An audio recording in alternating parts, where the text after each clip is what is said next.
you'd have to step out of the classical physics of the Newtonian world, where we live in this realm of three-dimensional reality that we experience with our senses, and everything has height and depth and width, and we narrow our focus on the material world, and we navigate in this way. And this realm has an infinite amount of space. Space is eternal. And we experience time as we move through space. So we move from one point of awareness, I'm here, the door's over there, that's another point of awareness. And as I move my body from one point of consciousness to another point of consciousness, as I move through space, I experience time. So if we're going to create matter to matter, three-dimensional reality, and we're going to get things done, it's just going to take time for us to get the new house, the new car, because we've got to work and save our money and do all that stuff. Well, that's playing by the rules of Newtonian physics and three-dimensional reality. When you play by the rules of the quantum, in the quantum, there's an infinite amount of time. Now, time is eternal. Now, imagine if you had an infinite amount of time, how many things could you get done? Infinite number of things equal to your thoughts, right? And that's the quantum. So the quantum is, time is eternal, and there's all possibilities exist in the present moment in the quantum. So in three-dimensional reality, Newtonian physics, it's about the predictable. The quantum is immaterial. Nothing's local yet in space and time. All possibilities exist as frequency, as energy, as vibration, as information, as consciousness in the realm of thought. So in the quantum, anything is possible. And it's no different than looking in a dressing room where there's mirrors this way and mirrors this way, and you see an infinite number of views. There's an infinite number of possible realities where one small thing is changed. Just one small thing. You shaved with your left hand today, that now you're in a different reality. You did your meditation, you connected, you come back, you just moved out of that dressing room, and now you're in a dressing room that looks just like that, but something's different. Your wife still looks the same, everybody looks the same, but all of a sudden, here's that phone call, here's that email, here's that opportunity. Now I'm in a whole new dimension, right? So in that quantum realm then, because it's non-local, we have to actually create not with our bodies. We have to dissociate from our bodies. We can't enter the quantum field as a somebody. We have to enter as a nobody. So teaching people how to pass through the eye of the needle is that moment they become nobody, no one, no thing, nowhere, no time. That's the moment they're pure consciousness. Now, teaching people how to create from the field instead of from matter has taken me many, many years. Yeah. But now people that are doing it are seeing those kind of instantaneous changes taking place, because when they begin to change their energy, and all potentials in the quantum field exist as electromagnetic potentials, and thoughts are the electrical charge and feelings are the magnetic charge, and how you think and how you feel is broadcasting information on a daily basis. So when a person changes their thoughts and feelings and they're creating from the field, when there's a vibrational match between their energy and that potential in the quantum field, and they're creating connected to the source, and that source energy is actually connecting everything material, they no longer have to go anywhere and get it. In fact, now, they're actually going to collapse time and space, or the experience is going to be drawn to them. Now they're the magnet. That's when they start drawing experiences to them. Now they're not going anywhere to get them. Now they're coming to them. That's when it gets fun. I think that when people say that they want a new job, or they want a new relationship, or they want to be healthy, they're actually waiting for their health to improve to feel gratitude. Right. They're waiting for their new relationship to feel joy and gratitude and thankfulness.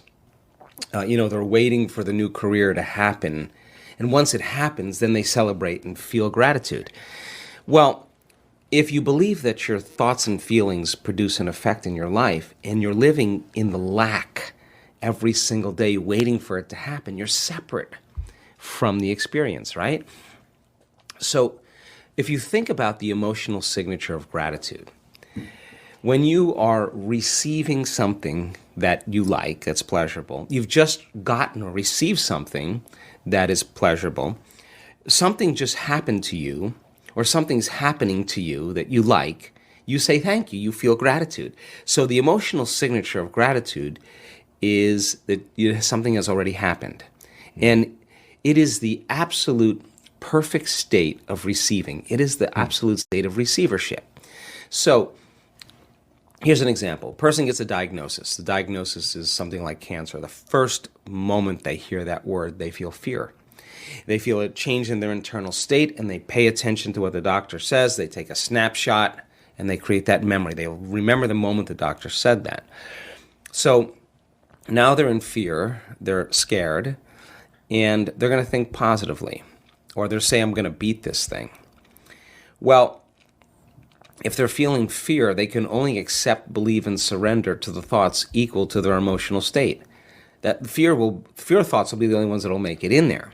Now, if the person changes fear to gratitude, as an example, and they really start training their heart, we can measure when a person feels gratitude, what happens to their heart. Their heart gets regulated. It starts beating more coherently. It starts increasing energy to the brain. It starts creating an ambient field around the body. This is when your heart starts working for you. That when a person starts feeling gratitude, then the emotional signature in the body is that something's happening to them, or something's just happened to them. So if you're in a state of gratitude, you're in a state of receiving, then the thoughts that you think will make it to the body and program the autonomic nervous system into a different destiny. So just in 4 days, we found that when people, 10 minutes a day, for 4 days, traded anger, frustration, fear, all those limited emotions for gratitude, that their immune system improved by 50%. They made immunoglobulins that made their body stronger. Now if a pharmaceutical company had a drug that could strengthen immunoglobulin A in your body, it would be on every television commercial during the news. And yet your nervous system's the greatest pharmacist there is. So then your body is objective. It's your unconscious mind. It doesn't know the difference between a real life experience that creates an emotion and the emotion that you're creating by thought alone. So if your body is feeling gratitude, it's believing that something's happening to you. So in the beginning you go, well, I'm going to try gratitude. And then you think, well, this feels really weird. Why would I give gratitude until it happens? Well, because that's how you've been hypnotized. You've been programmed that way. But what if you change it around? The moment you feel gratitude, your healing begins. The moment you feel grateful for your life is going to change. Now you're causing an effect. So we have to embrace the emotion before it happens. Now, why? Well, let's just say you just did a great meditation and your heart is blown wide open and you feel grateful for life. Or you're connected to the emotions of your new career, your new job, your new life. If you're feeling the feeling that your new life has already happened, you wouldn't be looking for it any longer.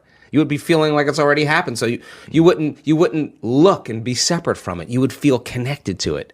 And then if you lost it and you started feeling angry because of traffic, I'd say, oh my God, you're back to the unconscious program again of allowing something outside of you to control your feelings and thoughts. You're back to that victimization program. So then when you start playing this game and you catch yourself and you self-correct and you get back into gratitude and feeling it, then your body is no longer preoccupied with when it's going to happen or where it's going to happen. If you feel it, it feels like it's already happened. So that's the moment you're no longer separate from it. That's the moment you start drawing or magnetizing experiences to you.